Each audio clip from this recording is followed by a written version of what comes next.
പാഠം 748. ഒരു ഭയങ്കര ചാരപ്രവർത്തനം. ഹലോ, അതെ. ആ വിദ്യ, എന്തായി? ഇല്ലേ? ഇനി അയാൾ എവിടെ പോയി കണ്ടുപിടിക്കും? നീ ഒരാൾ പറഞ്ഞുകൊണ്ടാ രാജുവിനോട് ഞാൻ പൊയ്ക്കോളാൻ പറഞ്ഞത്. ഇനിയിപ്പോ അയാൾ എവിടെ പോയി കണ്ടുപിടിക്കും? ശരി. എന്താണ് ആളുകളെ അന്വേഷിച്ച് കണ്ടുപിടിക്കേണ്ട ഉത്തരവാദിത്തം പോലീസുകാരുടെ അല്ലേ? അതിന് വക്കീലന്മാർക്ക് എന്താ കാര്യം? ഒരു വലിയ അബദ്ധം പറ്റും മോനട്ടാ. വിദ്യാലക്ഷ്മി വന്നിട്ട് വക്കാലത്ത് ഒപ്പിട്ട ഒരു രാജീവൻ. അയാളുടെ കേസ് കഴിഞ്ഞ 2-3 മാസമായിട്ട് ഞങ്ങൾ ബാധിച്ചുകൊണ്ടിരിക്കുക. ഒരു സിവിൽ കേസ്. ഫീസ് ചോദിക്കുമ്പോഴല്ല അയാൾ ഓരോരോ ന്യായങ്ങൾ പറഞ്ഞു ഒഴിയും. ഒടുവിൽ മിനിങ്ങാന്ന് അയാളും എതിർകക്ഷിയും കൂടെ ഞങ്ങൾ അറിയാതെ കേസ് അങ്ങോട്ട് തീർപ്പാക്കി. അയാളിപ്പോ എവിടെ പോയിന്ന് ഒരു ഐഡിയ ഇല്ല. എത്ര ദിവസം മെനക്കെട്ടതാണെന്നറിയാമോ? 10 പൈസ പോലും തരാതെ പോയി കളഞ്ഞു. നിങ്ങൾക്കൊക്കെ ഇമാതിരി അബദ്ധങ്ങൾ പറ്റിക്കൊണ്ടേയിരിക്കും. കാരണം വലിയ വക്കീലാണെന്നൊക്കെ പറയുമെങ്കിലും നിങ്ങൾക്കൊന്നും ബുദ്ധിയില്ല. ബുദ്ധി ഇതും തമ്മിൽ എന്താ ബന്ധം? അയാൾ ഞങ്ങളെ പറ്റിച്ചിട്ട് പോയതല്ലേ? ബുദ്ധിയുള്ളവരെ പറ്റിക്കാൻ പറ്റില്ല. പക്ഷെ നിന്റെ സ്ഥാനത്ത് ഞാനായിരുന്നെങ്കിൽ ഒരൊറ്റ നോട്ട് നാളെ മനസ്സിലായത് അയാൾ ഒരു തട്ടിപ്പുകാരനാണ് എന്ന് ഞാൻ തിരിച്ചറിഞ്ഞാണ്. അതിന് ബുദ്ധി മാത്രം പോരാ, ജോലി കൊണ്ട് അറിയണം. ഒന്നും വേണ്ട ഭാമേ. വില്ലേജ് ഓഫീസിൽ ദിവസവും എത്രയോ പേർ വരുന്നു. ഇന്നതുവരെ ഒരാൾക്കും കെ മോഹനേഷ് സാറിനെ പറ്റിക്കാൻ പറ്റിട്ടില്ല. അവിടെ ജോലി ചെയ്യുന്ന ശിശുപാലനോ കാഞ്ചനയോ സ്വയം പ്രഭയോ എന്നെ ഒളിച്ച് എന്ത് ചെയ്താലും ഞാൻ കണ്ടുപിടിച്ചളയും. ഭാമേ, അതിനെയാണ് പ്രായോഗിക ബുദ്ധി എന്ന് പറയുന്നത്. അത് പറഞ്ഞപ്പോഴാ ഓർത്തത്. മോഹനേട്ടൻ ഒളിച്ച് ആരെന്ത് ചെയ്താലും മോഹനേട്ടൻ കണ്ടുപിടിക്കും. പക്ഷേ മോഹനേട്ടൻ ചെയ്യുന്നൊന്നും ആരും അറിയുന്നില്ല എന്നൊരു ധാരണയുണ്ട് മോഹനേട്ടന്. അത് തെറ്റാണ്. മോഹനേട്ടൻ കാണിക്കുന്നതെല്ലാം ഞാൻ അറിയുന്നുണ്ട്. ഇന്നലെ രാവിലെ ആഫീസിലേക്ക് പോകുന്ന വഴി വെച്ച് കണ്ട ആ പെണ്ണാരാ? ഒക്കെ ഞാൻ അറിയുന്നുണ്ട് മോഹനേട്ടാ. മോഹനേട്ടൻ ആരെയൊക്കെ കാണുന്നു, ആരോടൊക്കെ സംസാരിക്കുന്നു, എന്തൊക്കെ ചെയ്യുന്നു ഒക്കെ ഞാൻ അറിയും. അത്യാവശ്യം ബുദ്ധിയുള്ളൊരു വക്കീല് തന്നെയാണ് ഞാൻ.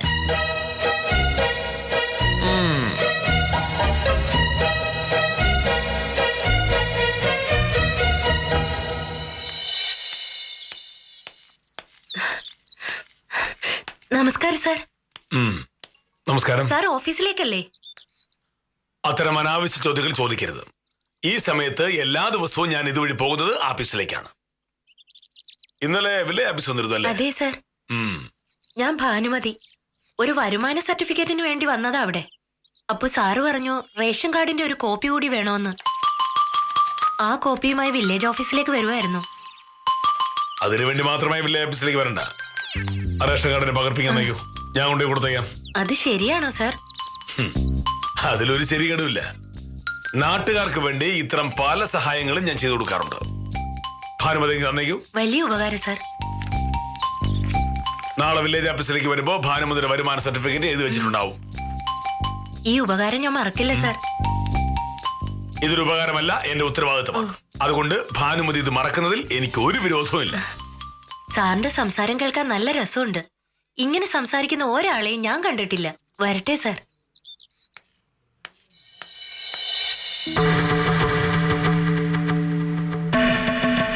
അവിടെ ആരും ഉണ്ടായിരുന്നില്ലല്ലോ.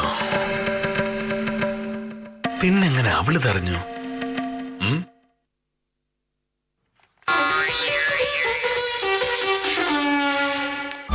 ഞാൻ ഭാനുമതിയോട് വഴിയിൽ വെച്ച് സംസാരിച്ച കാര്യം നീ എങ്ങനെ അറിഞ്ഞത്?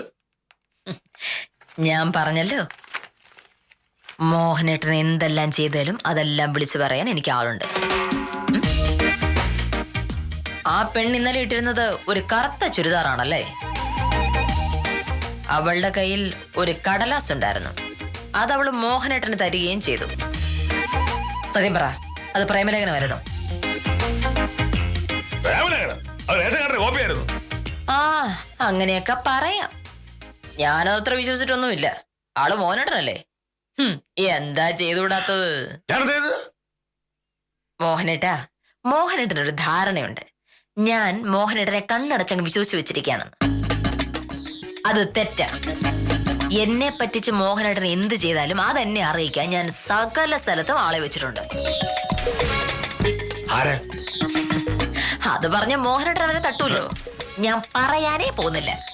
പക്ഷേ എല്ലാം ഞാൻ അറിയുന്നുണ്ടെന്നുള്ളൊരു ബോധമുള്ളത് നല്ലതാണ്. സത്യം പറ, ആരാണ് ഇവിടെ വിളിച്ച് ഓരോന്ന് പറഞ്ഞു തരുന്നത്? അതാരെങ്കിലും ആയിക്കോട്ടെ, മോഹനേട്ടൻ പക്ഷെ ഒന്ന് സൂക്ഷിക്കുന്നത് നല്ലതാണ്.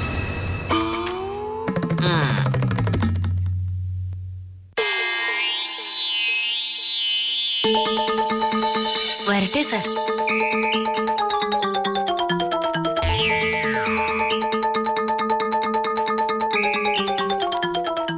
സാറേ,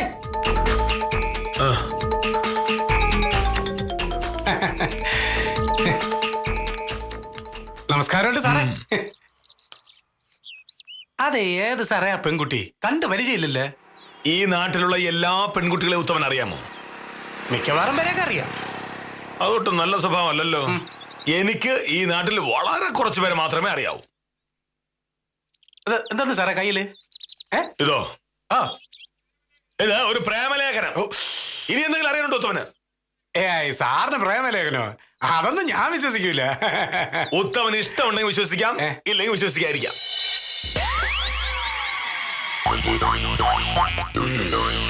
ഉത്തമനാണ് ആള്. ഉത്തമനെ ഞാൻ വിളിച്ചിട്ടുണ്ടോ?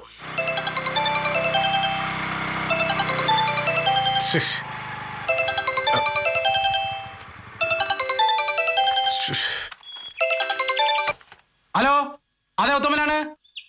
അയ്യോ ബങ്കാഷ ചേട്ടാ, എന്തൊക്കെയുണ്ട് വിശേഷങ്ങള്? വിളിച്ചിട്ട് ഒരുപാട് കാലമായല്ലോ. ഇതെവിടെയായിരുന്നേ?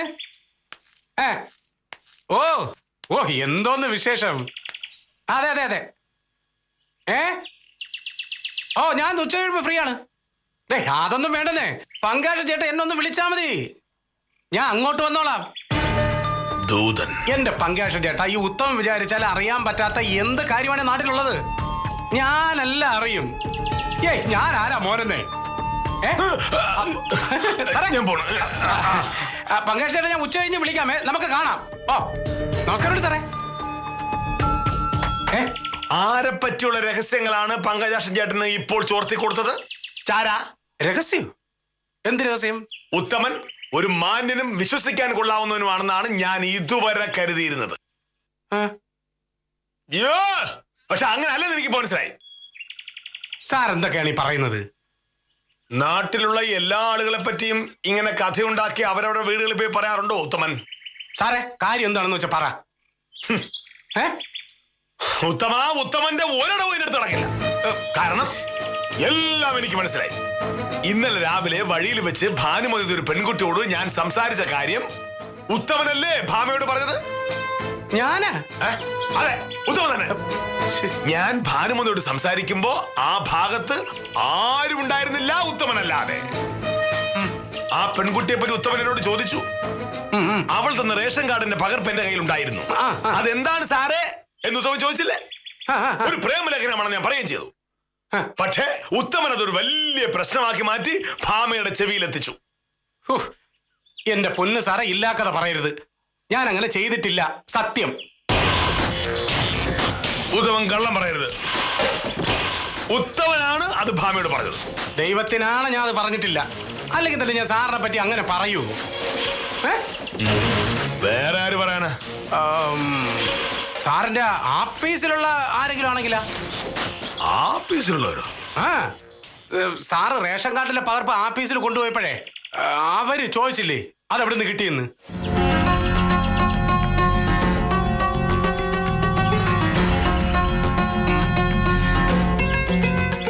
സാറേ, എന്ത് സാറേ?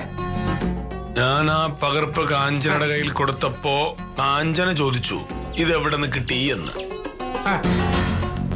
ഞാൻ വഴിയിൽ വെച്ച് ഭാനുമതിയെ കണ്ട കാര്യം പറഞ്ഞു. അപ്പൊ സ്വയംപ്രഭ എന്നോട് ചോദിച്ചു, സാധാരണ സാർ ആരെയും ഇങ്ങനെ സഹായിക്കുന്നതല്ലോ, ഇതെന്ത് പറ്റി സാറേ എന്ന്. ഒരു പെൺകുട്ടിയല്ലേ, അതുകൊണ്ട് സഹായിച്ചു എന്ന് ഞാൻ പറയുകയും ചെയ്തു. ശിശുപാലന്റെ മുഖത്തൊരു ചിരിയും ഉണ്ടായിരുന്നു. സാറേ സംശയിക്കാൻ ഒന്നുമില്ല. എന്ത്? ഇവരിൽ ആരെങ്കിലും ഒരാളാണ് പണി പറ്റിച്ചത്. സാർ പോയി അവരുടെ അടുത്ത് ചോര്. കൂടെ നടന്നിട്ട് കുടുംബങ്ങളൊക്കെ നോക്കുന്നോ? മൂന്നെണ്ണത്തിനെ വെച്ചിട്ടുണ്ട്. ആഹാ.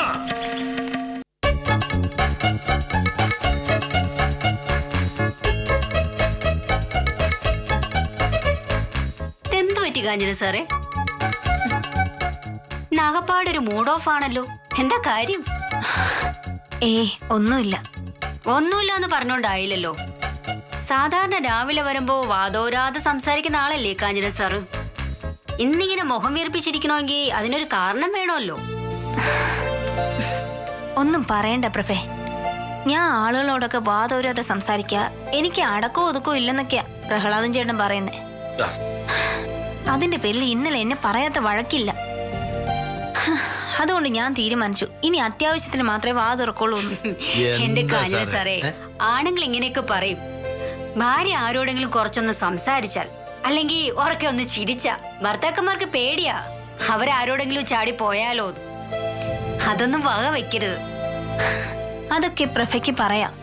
കല്യാണം കഴിച്ച പെണ്ണുങ്ങളുടെ അവസ്ഥയെ ഞങ്ങൾക്ക് മാത്രമേ അറിയൂ. ആഫീസിൽ വെച്ച് ആരോടൊക്കെ എന്തൊക്കെ പറഞ്ഞു എന്ന് കുത്തി കുത്തി ചോദിക്കും കെട്ടിയോമാര്. നുണ പറയാൻ പറ്റുമോ? സത്യം പറയും. പിന്നെ അതിന്റെ പേരിൽ വഴക്കാവും. ആണുങ്ങള് മാത്രമല്ല വഴക്കുണ്ടാക്കുന്നത്. വീട്ടിലിരിക്കുന്ന പെണ്ണുങ്ങളെന്താ മോശ? അതുകൊണ്ട് ആപ്പീസിൽ നടക്കുന്ന ഒരു കാര്യവും ഞാൻ വീട്ടിൽ പറയാറില്ല. വെറുതെ ഉള്ള സമാധാനം കളയുന്ന എന്തിനാ? നമസ്കാരം സാർ.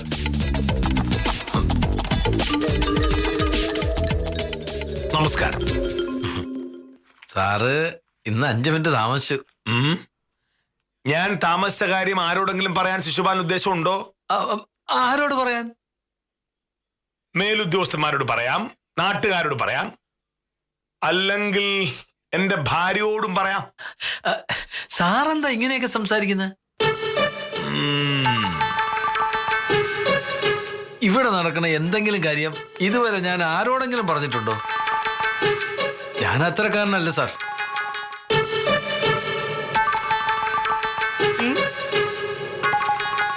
സ്വയംപ്രഭ അത്തരക്കാരിയാണോ?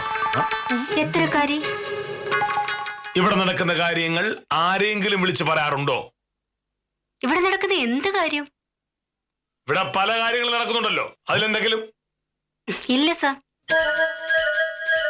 സത്യമേ പറയാവൂ. സത്യമായിട്ടും ഇല്ല സാർ. കാഞ്ചനയോ? ഞാൻ ഇതുവരെയും പറഞ്ഞിട്ടില്ല സാർ. ഓ, അതായത് ഇനിയും പറയാമല്ലോ, പറയൂ എന്ന്. അയ്യോ ഇല്ല സാർ, ഞാൻ പറയേ ഇല്ല.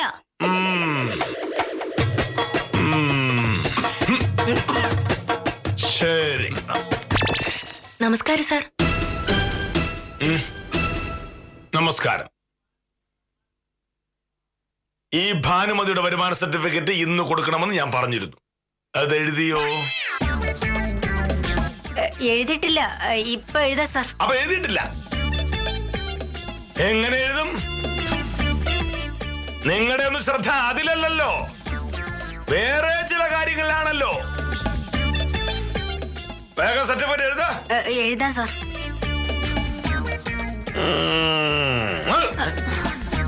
കള്ളൻ കപ്പലിൽ തന്നെ ഉണ്ടെന്ന് എനിക്കറിയാം.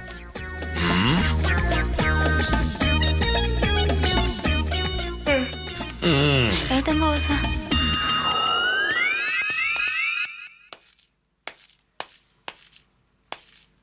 സർട്ടിഫിക്കറ്റ് ഇപ്പൊ എഴുതും. അത് കിട്ടി, അത് കൊണ്ടുവന്നാൽ ഒപ്പിട്ട് തരാം. ശരി സാർ.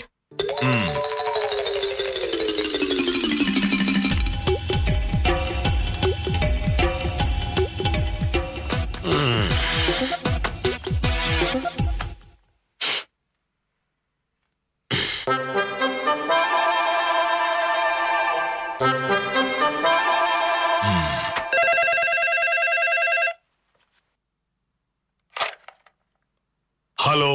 ആ മോനട്ടാ, ഞാനാ. എന്താ? വെറുതെ എന്തൊക്കെയുണ്ട് വിശേഷം എന്ന് ചോദിക്കാൻ വിളിച്ചതേ ഉള്ളൂ. ഇത് വില്ലേജ് ഓഫീസാണ്, ആളുകളോട് വിശേഷം പറയുന്ന സ്ഥലമല്ല. മോഹനേട്ടൻ പറഞ്ഞില്ലെങ്കിലും അവിടുത്തെ വിശേഷങ്ങളെല്ലാം ഞാൻ അറിയുന്നുണ്ടല്ലോ. ഭാനുമതി രാവിലെ തന്നെ എത്തിയല്ലോ അല്ലേ? ഭാനുമതി ഇല്ല, ഞാൻ കണ്ടില്ല. കള്ളം പറയല്ലേ മോഹനേട്ടാ. ഒരു ചുവന്ന ചുരിദാറിട്ടല്ലേ ഇന്ന് അവളോട് വന്നത്?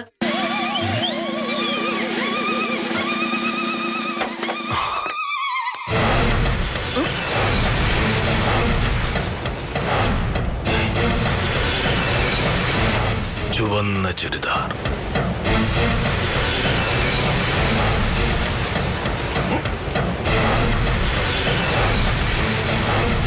നിന്നോട് ആര് പറഞ്ഞു?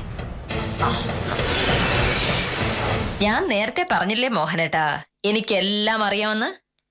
മോഹനേട്ടന്റെ സകല കാര്യങ്ങളും ഇവിടെ എന്റെ ചെവിയിലെത്തും.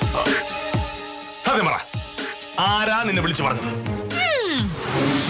ബുദ്ധിയുള്ള ആരെങ്കിലും അത് മോഹനേട്ടോട് പറയൂ. അതാരാണെന്ന് ഞാൻ പറഞ്ഞിട്ടുണ്ടെങ്കിൽ പറയുന്നയാളെ മോഹനയുടെ പപ്പടം പൊടിക്കുന്നവരെ പൊടിക്കൂലേ. പിന്നെ എനിക്കെങ്ങനെ അവിടുത്തെ കാര്യങ്ങൾ അറിയാൻ പറ്റും? ഭാനുമതിയുടെ വരുമാന സർട്ടിഫിക്കറ്റ് കൊടുത്തോ? വേഗം കൊടുക്ക്. മോഹനേട്ടന്റെ സ്വന്തം ആളല്ലേ അത്.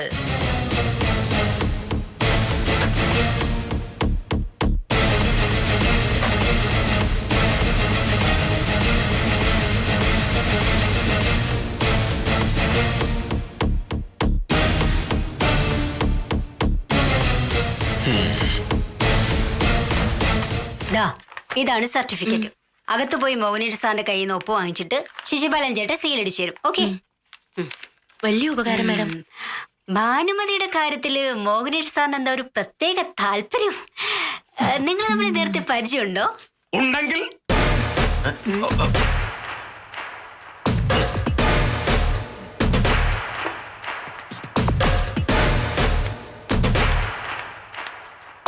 ഇവിടെ വരുന്ന ആളുകളുമായി എനിക്ക് പല ഇടപാടുകളും കാണും. അതൊക്കെ ചോദിച്ച് മനസ്സിലാക്കി വിളിച്ചു പറയേണ്ട സ്ഥലത്ത് വിളിച്ചു പറയുന്നത് സ്വയംപ്രഭയാണല്ലേ? സാർ എന്താ ഈ പറയുന്നത്? ഇനി ഒന്നും പറയണ്ട. ഇവിടെ നടക്കുന്നൊക്കെ വിളിച്ചു പറയുന്നത് സ്വയംപ്രഭയാണെന്ന് എനിക്ക് മനസ്സിലായി. ഇപ്പൊ സ്വയംപ്രഭ ആരെയാണ് വിളിച്ചത്? ഞാനോ? ഞാൻ ആരെയും വിളിച്ചില്ല സാർ. കള്ളം പറയരുത്. ഈ മാഡം ആരെയും വിളിച്ചില്ല സാർ. ഞാനിവിടെ നിൽക്കുമായിരുന്നു. അപ്പൊ പിന്നെ ആരാ വിളിച്ചത്? ഞാനല്ല സാർ. കാഞ്ചനയാണോ? സത്യം പറ. അയ്യോ, കാഞ്ചന ആരാണ് വിളിച്ചത്? ഞാൻ ആരെയും വിളിച്ചില്ല സാർ. കള്ളം പറയരുത്. നിങ്ങൾ 3 പേരിൽ ആരോ ഒരാൾ ഇപ്പോൾ ഇവിടെ നിന്ന് ഒരു ഫോൺ വിളിച്ചു. അതെനിക്ക് ഉറപ്പാണ്. അത് ആരാണെന്ന് എനിക്ക് ഇപ്പൊ അറിയണം. സാർ എന്തായി പറയുന്നത്? സാർ, എന്താ എന്താ? സാറിന്റെ ഒപ്പ് വാങ്ങാൻ പറഞ്ഞു. ആര് പറഞ്ഞു? ഈ മാഡം.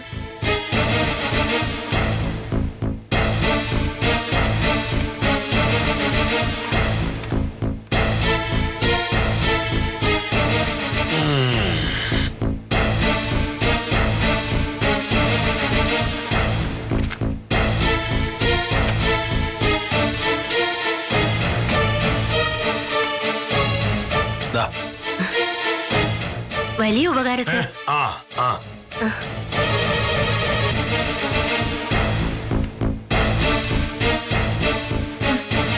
പറയൂ. എന്നെ പറ്റിയുള്ള വിവരങ്ങൾ ചോർത്തുന്ന ഈ പരിപാടി നിങ്ങൾ തുടങ്ങിയിട്ട് എത്ര നാളായി? ഇപ്പൊ ഫോൺ വിളിച്ചത് ആരാണെന്ന് എനിക്ക് അറിയണം. കുറെ നേരമല്ല സാർ ബഹളം ഉണ്ടാക്കുന്നത്. സാറിന് എന്താ വേണ്ടത്? ഞങ്ങൾക്ക് ഇഷ്ടമുള്ള ആൾക്കാർക്ക് ഫോൺ ചെയ്യും. അതന്വേഷിക്കാൻ സാർ ഞങ്ങളുടെ ആരാ? അച്ഛനൊന്നുമല്ലല്ലോ. ഞങ്ങളുടെ വ്യക്തിപരമായ കാര്യങ്ങൾ ഇടപെടാൻ സാറിന് ഒരു അധികാരവും ഇല്ല. പ്രഭ പറഞ്ഞതാ കാര്യം. സാറേ, വെറുതെ മെക്കിട്ട് കയറുന്നതിന് ഒരു പരിധിയുണ്ട്. ഇതൊക്കെ ഇവിടെ നടക്കില്ല. ഓ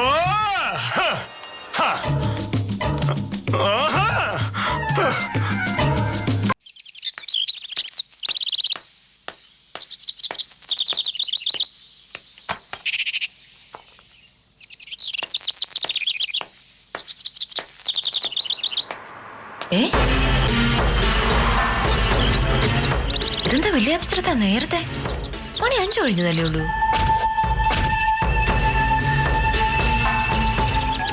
ഹലോ, ഇതെന്താ നേരത്തെ? എന്തോ വലിയ കാര്യമുണ്ടല്ലോ. എന്താ മോഹം ഇങ്ങനെ ഇരിക്കണേ? എന്താ പറ്റി? എന്റെ കാര്യങ്ങളൊക്കെ ചാരന്മാരോട്ടിരിക്കല്ലേ. അപ്പൊ പിന്നെ എനിക്ക് എന്താ പറ്റിയെന്നും ഞാൻ എന്താ നേരത്തെ നിന്നൊക്കെ എനിക്ക് അറിയാമായിരിക്കുമല്ലോ. ഓ, അതായിരുന്നു കാര്യം. അതൊരു തമാശ. മോനട്ടതങ്ങ് വിട്. എങ്ങനെ വിടും? നീ ഒരാൾ കാരണം ഞാൻ ആഫീസിൽ എന്തുമാത്രം നാണം കിടന്നറിയാമോ? ഞാൻ കാരണോ? ഞാനെന്തേലും പോരട്ടാ? ഇന്നലെ ഭാനുമതി എന്നൊരു പെൺകുട്ടിയെ ഞാൻ വഴിയിൽ വെച്ച് കണ്ട കാര്യം നിന്നോട് ആരാ പറഞ്ഞത്? അതാരേലും ആട്ടെ, അതും ഇതും തമ്മിൽ എന്താ ബന്ധം? ഉത്തമനായിരിക്കുന്നത് ഞാൻ ഉത്തരനോട് ചൂടായി. അപ്പൊ ഉത്തമൻ പറഞ്ഞ ആഫീസിലുള്ള ആരെങ്കിലും ആയിരിക്കും. ഞാൻ ആഫീസിൽ ചെന്ന് ശിശുപാലനോടും സ്വയംപ്രഭയോടും കാഞ്ചനോടും ഒക്കെ ചോദിച്ചു. അവരാരും സമ്മതിച്ചില്ല. അവരാണെന്ന് ആരാ പറഞ്ഞത്? അവരിൽ ആരെങ്കിലും ഒരാളാണെന്ന് എനിക്ക് ഉറപ്പാ. കാരണം ഇന്ന് രാവിലെ ഭാനുമതി എന്ന പെൺകുട്ടി ആഫീസിൽ വന്ന് ഒരു 5 മിനിറ്റ് കഴിയുമ്പോഴേക്ക് നീ എന്നെ വിളിച്ചല്ലോ.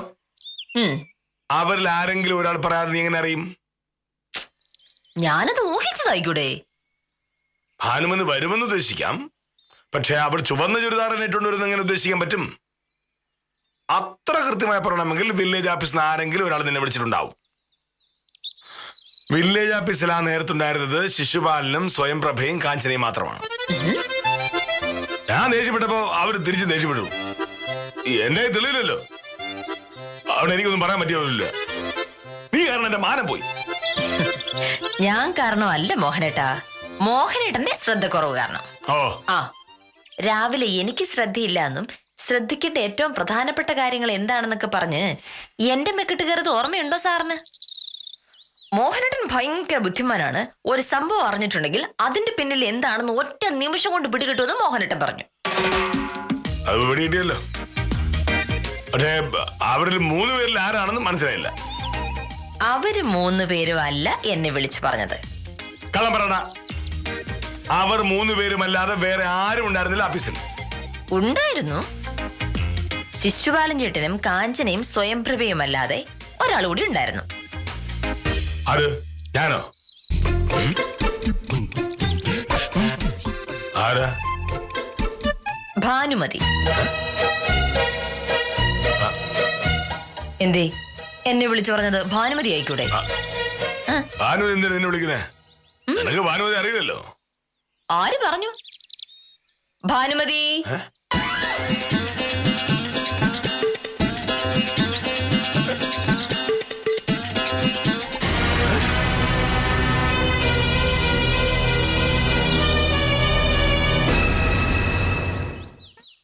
മോഹനേട്ടാ, എന്റെ ഓഫീസിലെ ഗുമസ്തൻ ശേഖരൻ ചേട്ടന്റെ മോളായി ഭാനുമതി. ഇന്നലെ വഴി വെച്ച് മോഹനേട്ടനെ കണ്ട കാര്യം ഭാനുമതി എന്നെ വിളിച്ച് പറഞ്ഞിരുന്നു. മോഹനേട്ടനെ പറ്റി ഇവക്ക് ഭയങ്കര അഭിപ്രായമാണ്. അവള് പറഞ്ഞത് വെച്ചല്ലേ രാവിലെ ഞാൻ ചെറിയൊരു നമ്പർ ഇറക്കിയത്.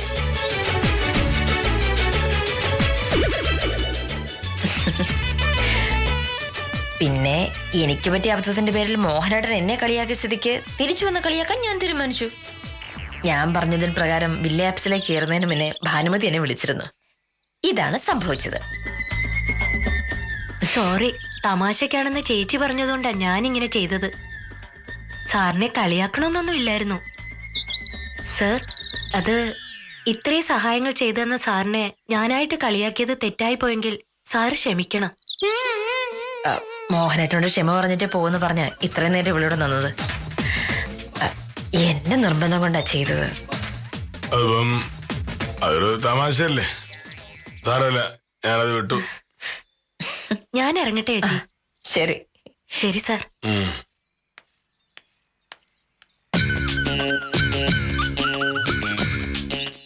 വിഷമായോ? വിഷമമൊന്നുമില്ല, പക്ഷേ എന്തെങ്കിലും എടുത്ത് നിന്നെ എന്റെ കൈ കിട്ടും. എത്ര ബുദ്ധിമാന്മാരായാലും ചില നേരത്ത് അബദ്ധങ്ങൾ പറ്റിയെന്നിരിക്കും.